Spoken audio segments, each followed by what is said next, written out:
కాళేశ్వరం బ్యారేజీలకు ఈ నెల 25 నుంచి పరీక్షలు నిర్వహించాలని నీటిపారుదల శాఖ నిర్ణయించింది. ఎగువ నుంచి ప్రవాహాలు తగ్గడంతో వీలైనంత త్వరగా వీటిని పూర్తి చేయాలని భావిస్తున్నారు. ఈ మేరకు మేడిగడ్డ, అన్నారం, సుందిళ్ల బ్యారేజీల పునరుద్ధరణకు అవసరమైన పునరావాస డిజైన్లను అందించేలా సంస్థ ఎంపికపై 3 రోజుల్లో స్పష్టత రానుంది.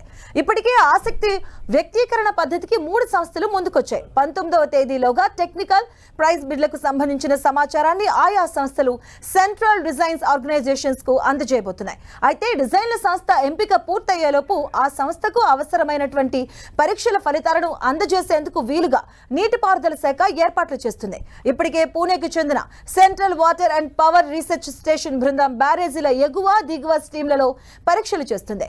మేడిగడ్డ బ్యారేజీలో 7వ బ్లాక్ లో 19, 20, 21 పియర్స్ తో పాటు సమీపంలో ఉండే పియర్స్ బ్లాకుల చెంత కూడా పరీక్షలు చేయాల్సి ఉండగా వరద ప్రవాహంతో సాధ్యం కాలేదు. దీనికి తోడు గేట్ల వద్ద ఇసుక మేటలున్నాయి. వీటిని ఆసంతం తొలగించడానికి చాలా సమయం పడుతుందని అంచనాకు వచ్చింది.